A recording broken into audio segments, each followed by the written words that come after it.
连载40多年的日本动漫《足球小将》已经在今年迎来完结篇，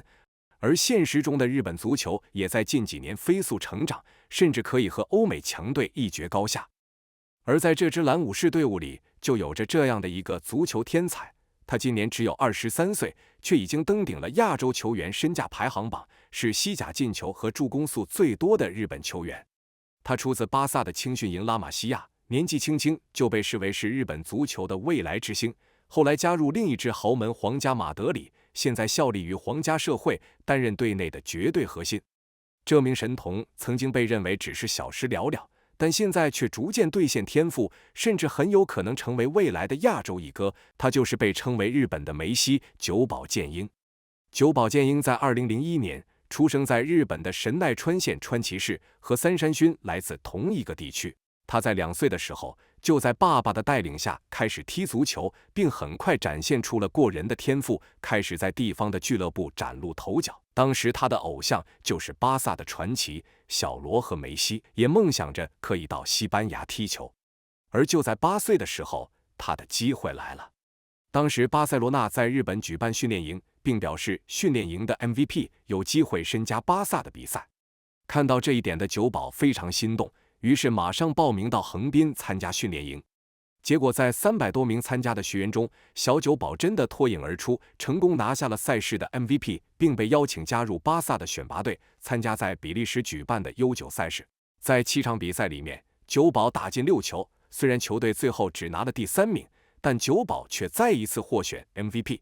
这样的表现获得了教练的高度评价，表示久保建英非常聪明，非常有天赋，是个与众不同的天才选手，并提交了一份详细的报告到了巴萨的青训队。回到日本的久保加入了家乡的球队川崎前锋的青训队，这里的青训营是日本近代最成功的球星工厂，出产了三山勋、田中碧和板仓晃这些知名国脚。但即便是在这样一个青训工厂，久保建英出色的表现还是让他不断的跳级参加比赛。终于在2011年，久保在西班牙接受了巴萨的试训，最后成功通过考验，加入巴萨的青训队拉玛西亚。于是年仅10岁的久保远渡重洋来到西班牙，开始他日本梅西的长征之旅。来到人生地不熟的欧洲国度，但是久保建英没有任何畏惧，他表示能踢足球就是最好的选择。而他对足球的热爱也超越了一切。有了这样的热情和天生的球感，久保的表现进步飞快，也练出了流利的西班牙语。在这个充满天赋的训练营里，小久保成为了头号球星。在第一个赛季的30场比赛里面，就打进了74球，拿到联赛的金靴奖。效力于 U12 期间，单场打进6球，帮助球队拿下地中海杯和加泰罗尼亚杯，并成功当选赛事 MVP。他被选进巴萨的 U14 梯队，还被视为日本足球的未来之星。同样年少成名，效力于拉玛西亚，同样是左脚将，也同样有令人惊艳的盘带技术，让他被媒体叫做日本梅西，被认为是日本的至宝。而因为在足球小将里面，大空翼就是在西甲效力于巴塞罗那，所以久保这样出色的表现也被认为是真人版的大空翼。本来如果顺利的话，久保很有机会一路升上一线队，跟随偶像梅西的脚步，成为巴萨史上第一个日本球员。不过这个时候却忽然发生了意外。之前在小蜘蛛阿尔瓦雷斯的视频中有介绍过，国际足联有一个新规定，18岁以下的外国球员需要在父母移民的情况下才能转会俱乐部，而且这个父母的移民原因是不能和足球相关的。因为巴萨被发现多次违反这项规则，私下引进未成年的国际球员，所以被国际足联处罚，包括久保在内的多名国际球员都无法参加正式比赛。接下来有很长的一段时间，久保只能跟着球队训练，但却不能上场比赛，这样的日子让他过得非常煎熬。他无奈地告诉妈妈，我什么都没有做错，只是想踢球而已。为了寻找比赛的机会，他最后决定离开拉玛西亚，为了更好的发展返回日本。于是在2015年3月，久保回到日本，加入了东京 FC 的青训队。而作为万众瞩目的天才少年，他的表现果然没有让人失望。在只有15岁的时候，他就跳级参加了 U18 的全国赛事。而作为大赛史上第一个初中生，他不但带队夺冠，还拿下了金靴奖。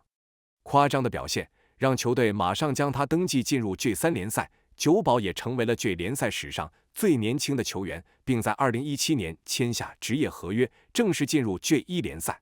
虽然年纪轻轻就展现了出色的天赋，但和职业球员比起来，久保的身体对抗性还是不够出色，所以出场的机会并不多，持续往返在 J3 和 J1 的球队。这一段时间，他多次跳级入选日本国庆队，甚至在16岁的时候就被带去参加 U20 的世界杯，也参加了很多青年组的大型杯赛。但从小就作为天才神童，久保当然不会就这样轻易满足，为了在成年之后重返西班牙，他必须在 J1 有表现的机会。于是，在和教练沟通过后，他被外租到了横滨水手队，并成功打进了在 J 联赛的第一颗进球。这一段时间虽然上场机会也不多，但心态上却发生了变化。他意识到，如果要获得稳定的上场时间，就必须在满足球队的要求下，尽可能地展现自己的特点。所以在结束了这一年租借后，久保回到东京，坐稳了主力位置。他在13场比赛里面打进了4球4助攻，在比赛中上演精彩的脚踝终结者，同时还有任意球直接破门的表现。而这时年满18岁的久保也终于等来了西甲的邀请，不过不是他梦寐以求的巴塞罗那，而是另一支豪门皇家马德里。有一种说法是，巴萨想要签下久保，但不保证有第一梯队的出场机会。反正不管怎么样，久保建英最后是选择加入皇马，终于重返了西班牙联赛。而等待他的考验才刚刚要开始。2019年夏天正式加盟皇马，久保建英也入选了日本的成年国家队，征战位于巴西的美洲杯。是的，你没有听错，就是美洲杯。早期的美洲杯因为赛制很复杂的关系，经常需要请一些凑数的球队，在2019年就请了卡塔尔还有日本。蓝武士这一次以小将为主出战，只取得了2平1负的成绩，但久保却交出了很不错的表现。面对强调身体对抗的南美球员，他多次上演了精彩的突破和过人，展现了精湛成熟的脚下技术。本来皇马是打算把他下放到 B 队，但看了美洲杯还有季前赛的表现过后，最后决定把他外租到其他球队适应西甲。本来这么做是想让久保慢慢的练习打怪，但是过了几个赛季，他本来耀眼的光芒却被逐渐磨灭。第一个赛季效力于升班马马略卡队，虽然成为了5大联赛史上最年轻的日本球员，也收获了西甲生涯第1颗进球，但球队最后保级失败，后来被租到实力更强的比利亚雷尔，他却完全得不到上场的机会，最后被提前转租到赫塔费队。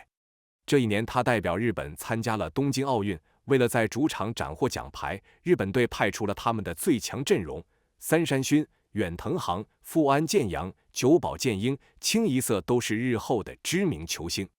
而作为队内最年轻的球员，久保在3场小组赛都有进球，带领日本以小组第1成功晋级。可惜在半决赛和3、4名决赛中接连败给了西班牙和墨西哥，就差一点点就能斩获奖牌，也让年轻的蓝武士们泪洒当场。回到西甲，他又一次被外租到马略卡队，和韩国的李刚仁成为了队友。作为东亚的2个足球天才，久保和李刚仁其实很小的时候就见过面，但这一次却成了竞争对手。来到西甲2年，虽然表现可圈可点，也留下了不少的名场面，但因为进入一线队会占用非欧名额，皇马最后还是放弃了久保建英。作为备受期待的天才少年，他在西甲的表现无疑是不如预期的。开始有不少人觉得他只是小时了了，认为他已经是练废了，就连他的身价也跌到了谷底。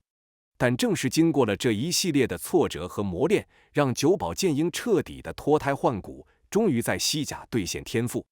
2022年久保转会到皇家社会，本来的目标只是坐稳主力，争取拿到欧战的名额。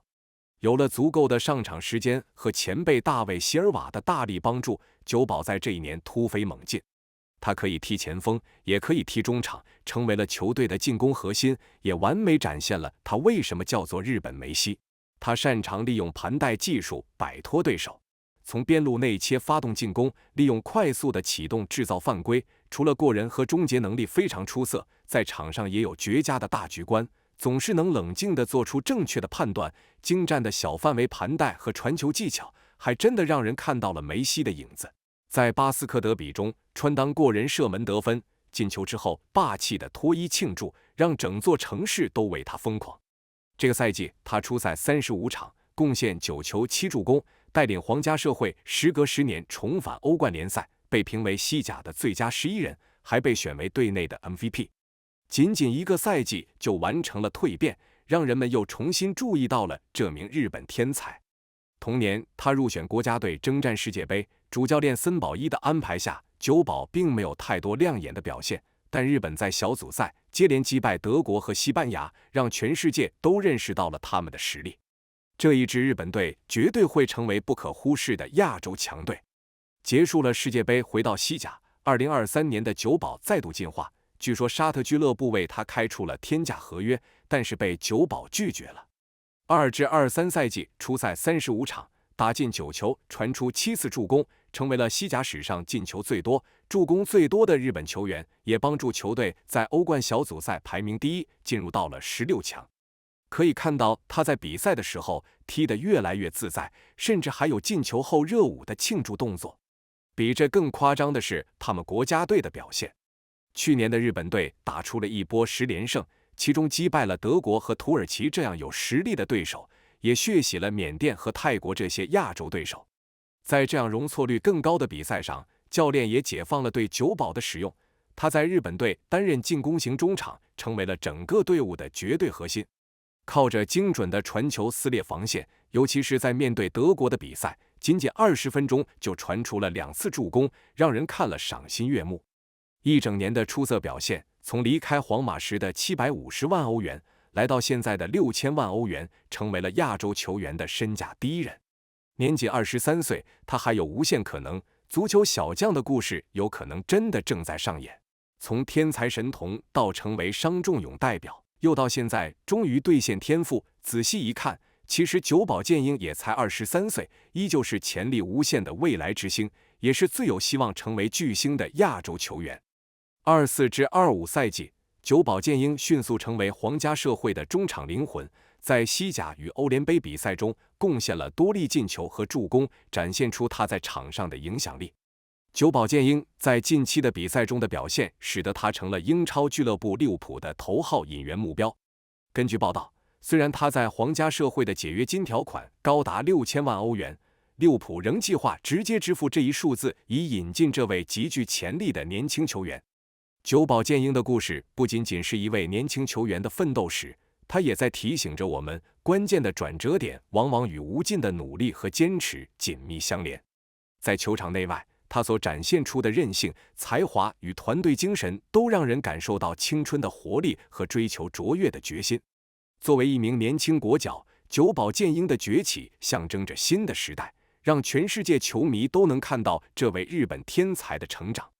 无论未来是否会披上利物浦的战袍，久保建英已经在世界足球的历史舞台上留下了浓墨重彩的一笔。